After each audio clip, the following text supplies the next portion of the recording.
안녕하십니까. 태백산직입니다. 철학 이야기 윌 둘렌트 작가입니다. 철학 이야기는 위대한 철학자의 생애와 사상에 대해서 알아보는 시간입니다. 이번 시간에는 프리드리 니체에 대해서 알아보도록 하겠습니다. 그 첫 번째 시간이 되겠습니다. 프리드리 니체, 니체의 계보. 니체는 다인의 아들이고 비스마르크의 동생이었다. 그가 영국의 진화론자와 독일의 국가주의자를 비웃는 것은 중요하지 않다. 가장 많은 영향을 받은 사람을 비난하는 것은 그의 버릇이었고 이것이 그의 빛을 숨기려는 무의식적인 방법이었다. 스펜서의 도덕 철학은 진화론의 가장 당연한 필연적 결과는 아니었다. 만일 삶의 적자 생존의 생존 경쟁이라면 힘은 최고의 덕, 약한 것은 유일한 약점이다. 살아남아 승리하는 것이 선이고 굴복하고 실패하는 것이 악이다. 빅토리아조 중계의 사람들처럼 비겁한 영국의 다인주의자들이나 부르주아적 체면을 존중하는 프랑스의 실증주의와 독일의 사회주의자들만이 이러한 결론의 불가피성을 숨기려고 할 것이다. 이 사람들은 대담하게도 기독교 신학을 배척했으나 기독교 신학으로부터 나온 도덕관념, 곧 겸양, 친절 및 이타의 숭상을 논리적으로 부정할 용기는 없었다. 그들은 이미 성공회 교도나 가톨릭 교도나 루터 교도는 아니었으나 감히 기독교의 입장을 전적으로 포기할 수는 없었다. 프리드리 니체는 이렇게 주장했다. 기독교적 이상의 배후에 머무르지 않고 가능한 한 이 이상을 능가하려는 것이 볼테르로부터 오기스트 콩테에 이르는 모든 프랑스 자유사상가들을 은밀하게 고무한 태도였다. 콩트는 남을 위해 살라는 유명한 도덕 공식으로 기독교를 탈기독화했다. 공감, 동정 및 이타의 학설에 행위 논리로서의 최대의 명예를 부여한 사람은 독일에서는 쇼펜하우어, 영국에서는 존 스튜어트 밀이었다. 모든 사회주의적 체제는 부지 중에 이 학설을 공통의 기반으로 삼고 있는 것이다. 아침 노을에서 다윈은 무의식적 중에 백과전서파의 사업을 완성했다. 백과전서파는 근대 도덕의 신학적 기초를 제고했으나 도덕성 자체는 원래 그대로 아무런 상처도 없이 기적처럼 허공에 떠 있었다. 이 협잡의 찌꺼기를 말끔히 치워버리려면 생물학이 수만 번 쉬는 것으로 넉넉했다. 명석한 사고를 할 줄 알았던 사람들은 모든 시대의 가장 심오한 인물들이 알고 있었던 것, 곧 삶이라는 전투에서 우리들에게 필요한 것이 선량함이 아니라 힘, 겸손이 아니라 긍지, 이타심이 아니라 확고부동한 지성이며 평등과 민주주의는 도태와 생존의 본질에 어긋나며 대중이 아니라 천재가 진화의 목표이며 정의가 아니라 권력이 모든 불화와 모든 운명의 심판자라는 것을 곧 깨달았다. 프리드리 니체는 이렇게 생각했다. 위에서 한 말이 모두 옳다면 비스마르크보다 장엄하고 중요한 인물은 없을 것이다. 그는 삶의 현실을 알고 국가 간에는 이타주의가 존재하지 않으며 현대의 문제는 투표나 수사학이 아니라 피와 쇠로 결정되어야 한다고 퉁명스럽게 말한 인물이었다. 기만과 민주주의와 이상으로 말미암아 맞서가는 유럽에 대해서 그는 얼마나 신선한 해월의 바람이었던가. 겨우 2~3개월 만에 그는 대패한 오스트리아로 하여금 그의 지도권을 받아들이게 했고 겨우 2~3개월 만에 그는 나폴레옹 전설에 심취해 있던 프랑스를 굴복시켰다. 또한 이 짧은 시간에 그는 독일의 모든 소국가들, 곧 약소한 모든 공국들, 그 주권자와 제 세력을 연합시켜 정령 새로운 권력 도덕의 상징인 강력한 제국을 형성하지 않았던가. 새로운 독일의 군 사상 및 산업상의 증대하는 정력은 대변자를 요구했고 전쟁에 의한 심판은 전쟁을 정당화하려는 철학을 요구했다. 기독교는 전쟁을 정당화하지 못했으나 다윈주의는 정당화할 수 있었다. 약간 대담하기만 하면은 일은 끝난다. 니체는 대담에서 대변자가 되었다. 니체의 청년시대. 그러나 그의 아버지는 목사였다. 양친의 가게는 대도로 성직자였고 니체 자신도 끝까지 설교자였다. 그의 마음속에는 기독교의 도덕 정신이 큼직하게 자리 잡고 있었기 때문에 그는 기독교를 공격했다. 그의 철학은 온건함과 친절과 평화를 지향하는 거역하기 힘든 경향을 격렬한 부정으로 조절하고 바로 잡으려는 시도였다. 제노바의 선량한 사람들이 그를 성자라고 부른 것은 마지막 모욕이 아니었을까. 그의 어머니는 이마누엘 칸트를 기른 어머니와 마찬가지로 경건한 청교도 부인이었고 니체도 아마 한 가지 비참한 예외를 제외하고는 끝까지 동상처럼 순수하게 경건한 청교도로 지냈다. 따라서 그는 청교도와 경건성을 공격하지 않을 수 없었다. 이 완고한 성자는 죄인이 되기를 얼마나 열망했던가. 그는 1844년 10월 15일 프로이센의 레켄에서 태어났다. 이날은 마침 당시 프로이센 왕 프리드리히 비넬림 4세의 생일이었다. 아버지가 일찍 죽었기 때문에 그는 가족상 신앙심 깊은 부인들의 제물이 되었고 부인들은 그를 너무 귀여워해서 거의 여성적이라고 할 만큼 섬세하고 감수성이 강한 소년으로 만들었다.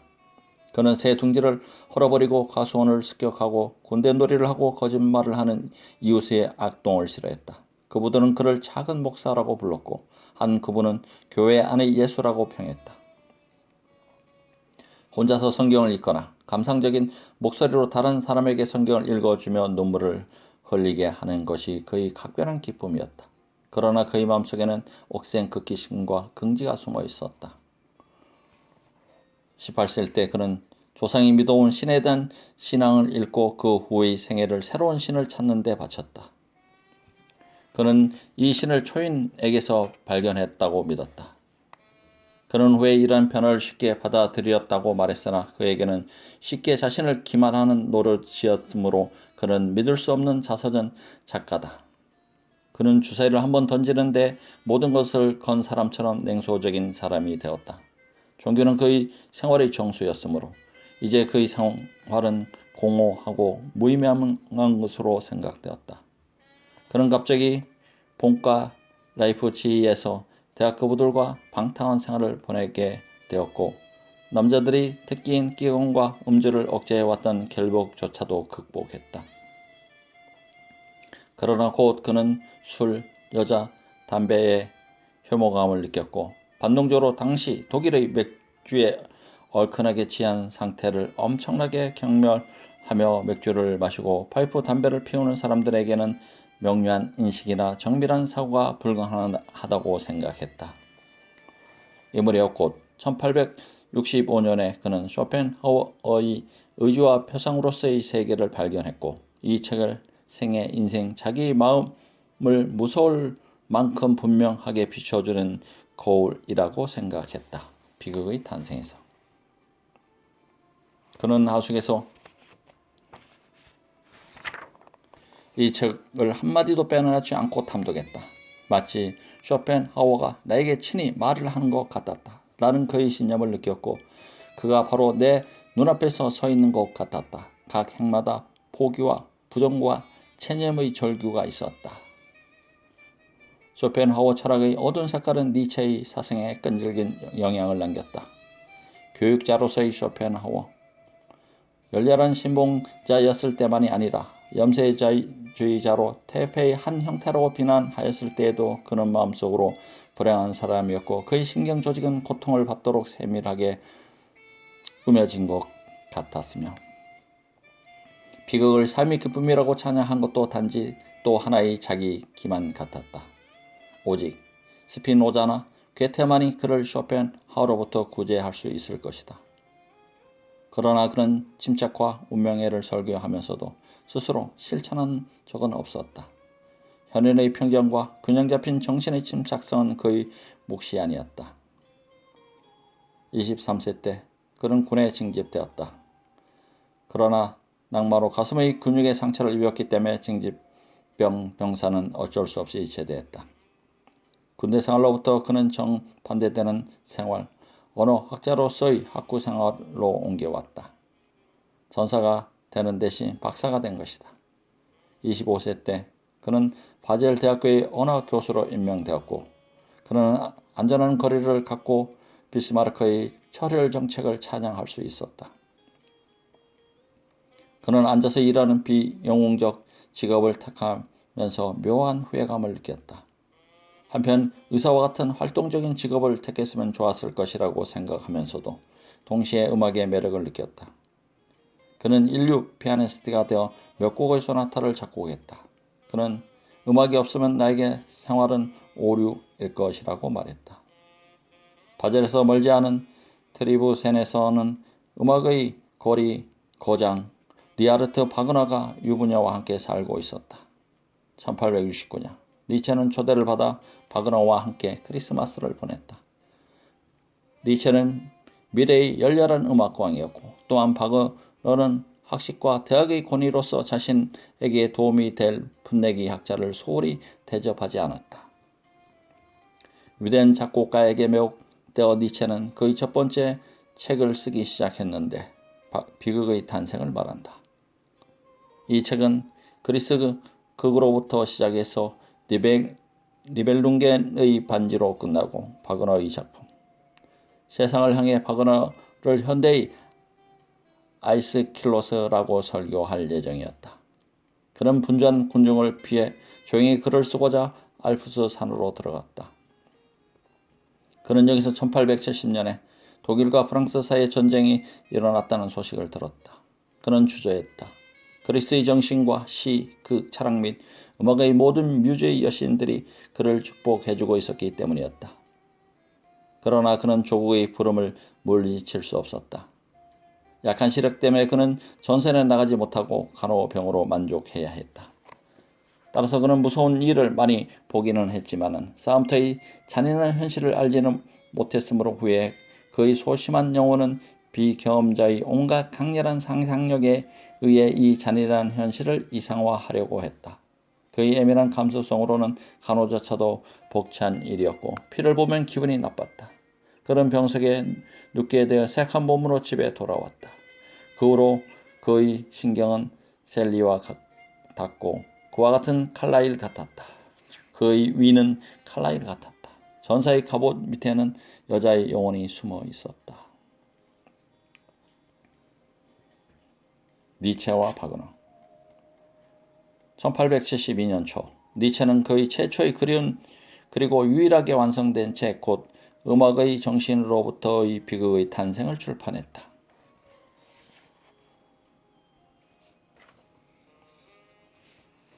고전 문학자가 이렇게 서정적으로 말한 적은 일찍이 없었다. 그는 그리스 예술이 예배해온 두 신에 대해 말했다. 첫째는 디오니소스 혹은 바쿠스, 곧 술과 환락, 생명의 향상, 행동의 환희, 황홀한 감정과 영감, 본능과 모험과 불굴의 신, 노래와 음악과 춤과 연극의 신이었고, 둘째는 아폴론, 곧 평화와 한가와 평정, 심리적 정서와 지적 관조, 논리적 질서와 철학적 평온의 신, 해어와 조각과 서사시의 신이었다. 가장 고상한 그리스 예술은 이 두 이상 디오니소스의 심없는 남성적 힘과 아폴론의 조용한 여성적 미의 결합이었다. 그의 니체는 아직 몸은 약했지만 야심에 불타는 정신을 갖고 강의의 곤욕의 정력을 소모하는 것을 싫어하면서 바젤로 돌아왔다. 내 앞에는 50년 동안 해야 할 일이 있었고 나는 시간을 정복하지 않으면 안 되었다. 할레비 프리드리 니체의 생애에서 이미 그는 전쟁의 약간의 환멸을 느끼고 있었다. 그는 독일 제국은 독일 정신을 근절시키고 있다. 고 말했다. 1871년 승리는 보불정제의 승리를 말합니다. 독일 정신의 야비한 자만심을 일으켰고 이러한 자만심은 정신적 성장에 가장 해로웠다. 니체는 개구장이 같은 성질 때문에 어떠한 우상도 간과하지 않았다. 그는 당시의 가장 존경받는 대표적 인물 곧 다비트 슈트라우스를 공격해서 이 우둔한 자기 만족을 공격하기로 결심했다. 알맞은 제목을 붙인 반시대적 고찰 제2편 교육자로서의 쇼펜하우어에서 그는 광신적 베타주의에 사로잡힌 대학을 맹렬히 공격했다. 우리는 경험을 통해 서투른 국가의 오형 철학자들이 천부적 철학자의 발전을 가장 저해한다는 것을 배웠다. 어떠한 국가도 플라톤이나 쇼펜하우어 같은 철학자들을 후회하지 않을 것이다. 국가는 언제나 이러한 철학자들을 두려워하고 있기 때문이다. 그는 우리 교육제도의 장래와 역사의 선정과 악용에서 독일 지상이 보잘것없는 골통품적 학식에 얽매여 있는 것을 조롱했다. 이 논문에는 그의 두 가지 독특한 사상이 이미 표현되어 있다. 곧 도덕도 신학도 진화론적 관점에서 재건되어야 하고 삶의 기능은 개별적으로 볼 때 가장 가치없는 다수자를 개선하는 것이 아니라 천재의 창조, 곧 탁월한 인물을 육성하고 향상시키는 것이다. 반시대적 고찰에서. 이 논문 중 가장 열렬한 것은 바이로이티에 있어서의 리하르트 바그너였다. 반시대적 고찰 제4편에서 나오는 얘기다. 이 논문은 바그너를 두려움이라는 말을 전혀 몰랐던 지그프리트로서 큰 용을 죽이고 보물을 빼앗아 역을 브루힌트를 군토 왕의 아내가 타게 했다는 독일 전설상의 인물을 말한다. 지그프리트. 또한 유일한 예술의 창조자로서 처음으로 모든 예술을 거대한 미적 종합에 융해시켰기 때문에 찬양했다. 또한 이 논문은 독일을 향해 다가올 바그너 축제의 장엄한 의의를 깨달으라고 촉구했다. 우리들에게 바이로이트는 전투하는 날 아침의 성례를 의미한다. 이것은 젊은 숭배자의 발언이었고 바그너에게서 후에 초인의 개념이 된 남성적 결단과 용기를 본 거의 여성적인 만큼 섬세한 정신의 발언이었다. 그러나 숭배자가 철학자이기도 해서 바그너에게서 기족적 영혼에게는 불쾌한 어떤 독선적 이기주의를 간파했다. 그는 1871년 바그너가 프랑스인에게 퍼부은 비난, 파리는 타노이저에 호의를 보이지 않았던 것이다. 를 참을 수 없었고 바그너의 브람스에 대한 질투를 보고 깜짝 놀랐다. 앞에 말한 찬양하는 논문에서조차도 그 중심적 테마는 바그너에게는 불리한 전조였다. 세계는 너무 오랫동안 동양화되었으므로 기독교화되었다는 뜻이다. 이제 사람들은 그리스도화를 열망하고 있다. 그런데 니체는 바그너가 반쯤은 유태인인 것을 알고 있었다. 1876년 마침내 바이로이트의 음악제가 열렸고 바그너의 오페라는 매일 밤 학제없이 상연되고 바그너 숭배자와 황제와 왕자와 소공자와 유한 계급이 밀려들어 가난한 숭배자들을 몰아냈다. 갑자기 니체는 바그너에게 얼마나 많은 가이어적 요소, 니체는 유태인 배우 루트비히 가이어를 바그너의 아버지라고 생각했다. 있는지 니벨룽겐의 반지가 얼마나 무대 효과에 의존하고 있는지 음악에는 적지 않게 결여되어 있는 멜로디가 극에는 얼마나 잘 나타나 있는지를 깨달았다. 니체는 시포니에 의해 전개되는 그 가곡으로부터 발달한 형식을 염두에 두고 있었으나 오페라의 또 다른 매력이 바그너를 어쩔 수 없이 다른 방향으로 몰고 갔다. 니체는 이 방향으로 갈 수는 없었다. 그는 극적인 것과 오페라적인 것을 몹시 싫어했던 것이다. 그는 여기에 있으면 미칠 것 같다. 나는 기나긴 음악의 밤들이 무섭기만 하다.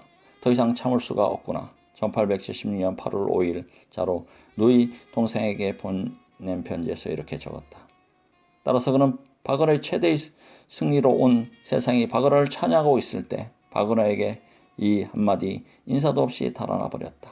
그는 여기서는 가장 용감한 영혼조차도 정복하고 있는 낭만주의적이고 관념론적인 사기, 인간의 양심을 약하게 만드는 유약성과 문란한 광산곡에 대한 온갖 혐오에 지쳐서 달아났다. 그 후 먼 소렌토에서 그는 바그너를 우연히 만났으나 이미 바그너는 승리에 취해 휴식하면서 새 오페라 파르지파르의 집필에 전념하고 있었다. 이 오페라는 기독교 정신과 동정과 비육체적 사랑을 찬양하고 순결한 바보, 파르지팔은 아라비어로 순결한 바보라는 뜻이다. 곧 그리스도에 있어서 바보에 의해 구제된 세계를 그릴 예정이었다. 니체는 한마디도 말하지 않고 돌아섰고 그 바그너와는 다시는 말을 하지 않았다. 나는 자기 자신에 대한 성실과 결부되지 않는 위대성을 인정할 수 없다. 이러한 것을 발견하면 나에게는 인간의 성공은 나와는 전혀 관계가 없는 것으로 생각된다. 그는 성자 파르지팔보다는 반항화 지그프리트를 좋아했고 기독교에서 그 신학적 결함을 무시하고 도덕적 가치와 아름다움을 보게 된 바그너를 용서할 수 없었다. 바그너의 경우에서 그는 신경적인 분노를 갖고 바그너를 격렬하게 공격했다. 니체는 자신이 생각하는 것보다 훨씬 더 아폴론적이었다. 곧 정교하고 우아하고 섬세한 것을 사랑하는 자였고 야성적인 디오니소스적 정력을 사랑하거나 술과 노래와 연애를 사랑하는 자는 아니었다. 바그너는 파르스터 니체 부인에게 말했다. 당신의 오빠는 섬세하고 분명하기 때문에 가장 불쾌한 녀석이야. 때론 나의 농담에 그는 매우 당황하는데 그때 나는 어느 때보다도 더 난폭한 농담을 하지. 니체에게는 플라톤적인 요소가 많아서 예술이 인간에게 엄격함을 잊게 하지 않을까 걱정했다. 그는 다감한 사람이었으므로 모든 사람들이 자기 자신과 마찬가지로 기독교 정신을 실천하는 위험에 휩쓸릴 것으로 생각했다. 이 온화한 교수에게 알맞은 전쟁은 아직 일어나지 않았던 것이다. 그러나 고요한 때에는 그는 바그너도 자기처럼 올바르고 파르지팔의 온화함도 지그프리트의 힘처럼 필요하며 이러한 정반대되는 대립도 어떤 광대 무변한 방법에 의해 건전한 창조적 통일을 이루게 된다는 것을 잘 알고 있었다. 그는 가장 기중하고 유익한 인생 경험을 하게 한 사람에게 자신을 무언중에 결합시킨 바그너를 말한다. 별에 새겨진 우정을 생각하기를 좋아했다. 그리고 만년에 미쳤을 때 맑은 하늘이 돌아오는 순간 이미 오래전에 죽은 바그너의 초상을 알아보며 그는 나는 이 사람을 무척 사랑했어 라고 조용히 중얼거렸다.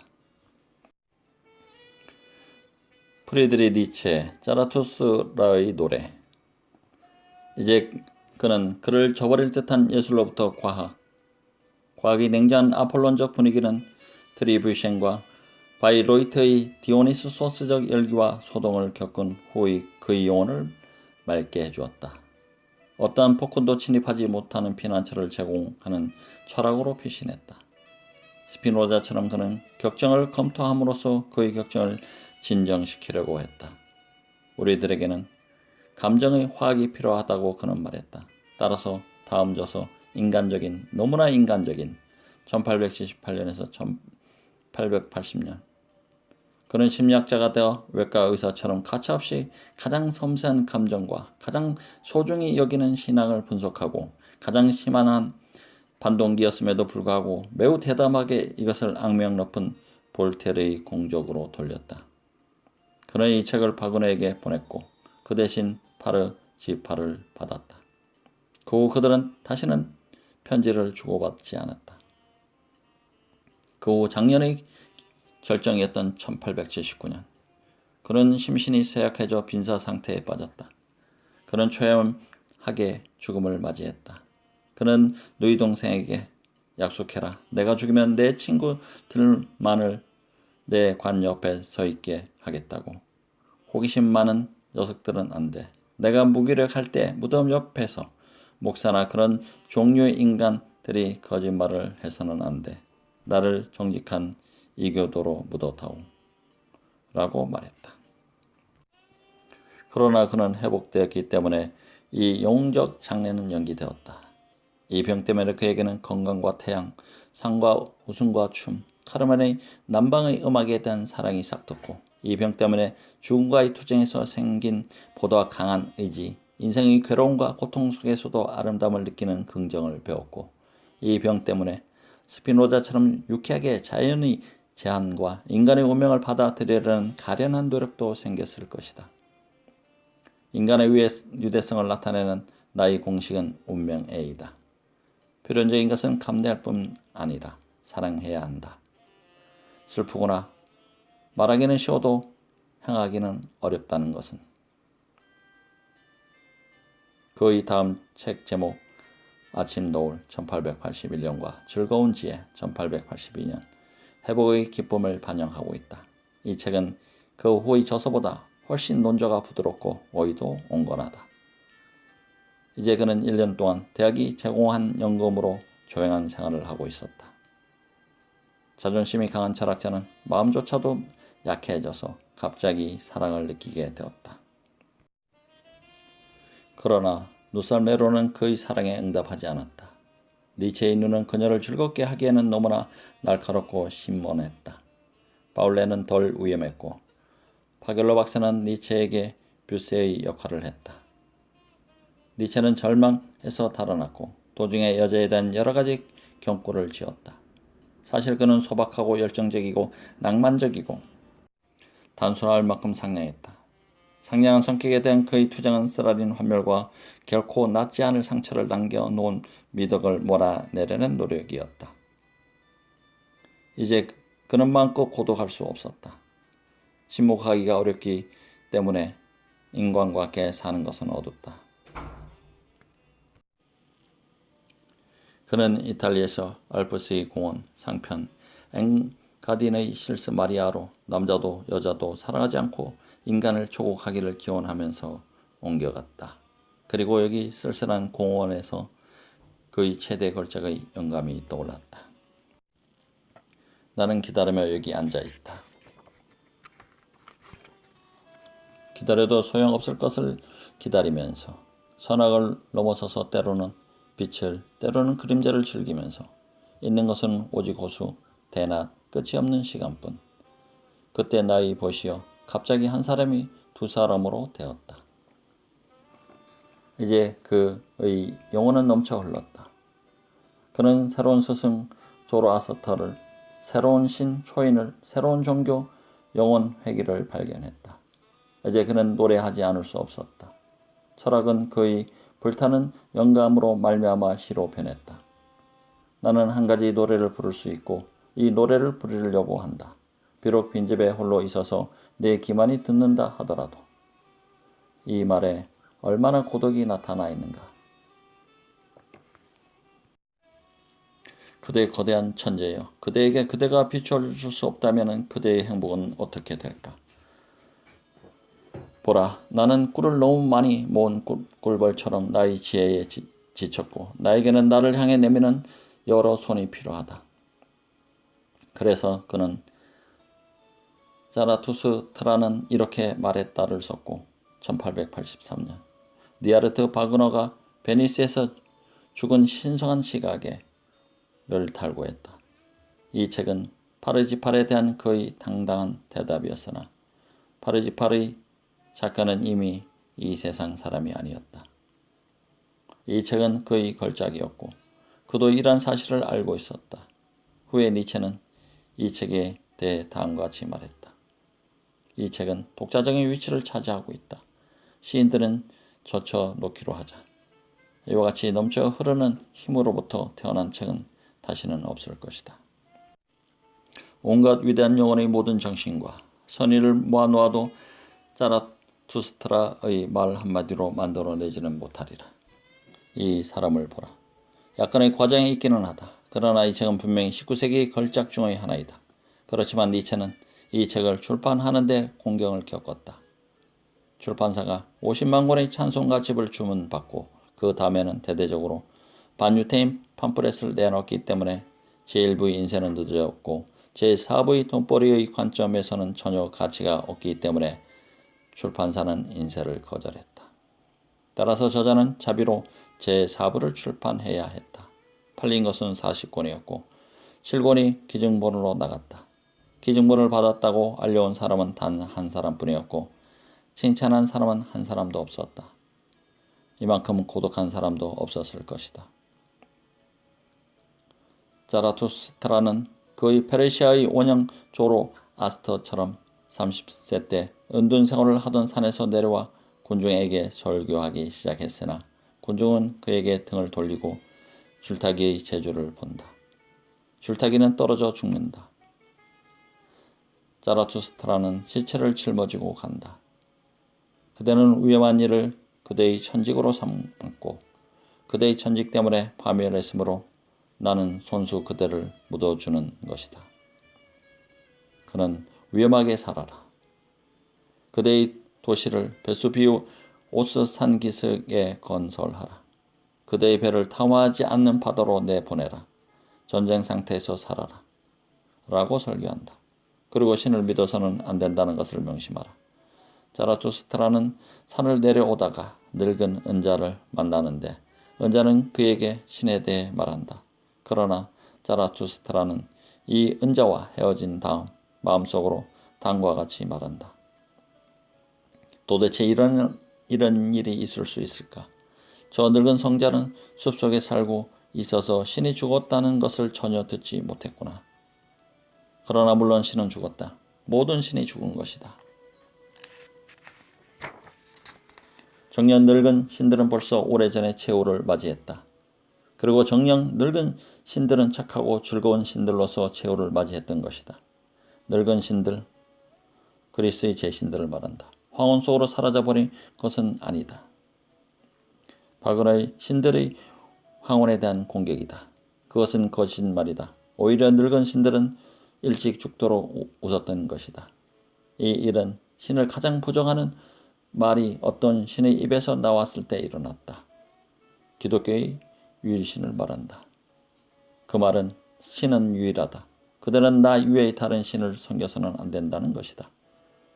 수염투성이 넓은 분노의 신, 질투 많은 신, 기독교의 신을 말한다. 이만큼 자기 자신을 잊었던 것이다. 그리고 그때 모든 신들은 웃고 그들의 의자 위에서 몸을 흔들며 외쳤다. 신들은 존재하지만 하나의 신은 존재하지 않는다는 것, 이것이야말로 거룩하지 않은가. 귀가 있는 자들은 들어라. 자라투스트라는 이렇게 말했다. 얼마나 유쾌한 무신론인가. 신들은 존재하지 않는다는 것, 이것이야말로 신성의 본질이 아닌가. 만일 신들이 존재한다면 무엇이 창조될 수 있을 것인가. 만일 신들이 존재한다면 나는 내가 신이 아닌 것을 어떻게 참을 수 있을 것인가. 따라서 신들은 존재하지 않는다. 나보다 더 신을 부정하는 자가 누구인가. 나는 그 가르침을 듣고 싶다. 나의 형제들이여, 그대들에게 간청한다. 대지에 충실하고 그대에게 초지상적 희망에 대해 말하는 자들을 믿지 말라고. 의식적이거든 무의식적이든 그들은 독을 배합하는 자들이다. 처음에는 반항하던 많은 사람들도 마침내 인생에 필요한 마취제인 이 달콤한 독에 기이한다. 종교를 말한다. 보다 높은 인간들은 일찍이 신을 믿고 비안의 정열을 기울였으나 신은 죽었고 따라서 신의 열망을 품고 방황하는 자들이 있다. 그들은 신이 죽은 다음 남은 것은 허무뿐임을 알고 있다. 이 허무를 극복하기 위해 아직도 비안의 열정을 버리지 못한다. 그들은 초인을 자각하고 있는지는 못하지만 대중보다는 자각적이다. 이러한 의미에서 니체는 이런 사람들을 보다 높은 인간이라고 부른다. 이것이 니체의 보다 높은 인간들이다. 자라투스트라의 동굴에 모여 자라투스트라의 가르침을 설교할 준비를 한다. 자라투스트라는 잠시 그들의 곁을 떠났다가 돌아와 보니 보다 높은 인간들은 자기 모습대로, 다시 말하면 가능한 어리석게 세계를 창조한 나귀에게 향을 피우고 있다. 이것은 교훈적인 것은 아니지만 원문은 다음과 같다. 선과 악의 창조자가 되어야 하는 자는 정녕 우선 파괴자가 되어 여러 가치를 부숴버려야 한다. 이렇게 최고의 악은 최고의 선에 속해 있다. 그러나 최고의 선은 창조적인 선이다. 그대들 최고의 현인들이여, 비록 이렇게 말하는 것이 나쁜 일이라 하더라도 우리는 오직 이에 대해서만 말하자. 침묵은 더 나쁘다. 숨겨진 모든 진리는 독을 갖게 된다. 그리고 우리들의 진리에 의해 부숴버릴 수 있는 것은 모두 부숴버리자. 아직도 지어야 할 집이 허다하다. 자라투스트라는 이렇게 말했다. 이 말은 불손한가? 그러나 자라투스트라는 존경할 줄 아는 자는 하나도 없다고 불평하고 자기 자신을 신을 믿지 않는 자들 중에서 가장 경건한 자라고 부른다. 그는 신앙을 열망하며 늙은 신이 죽고 새로운 신은 아직도 요람 속 포도기에 누워 있기 때문에 나처럼 커다란 구역질에 시달리는 모든 사람들을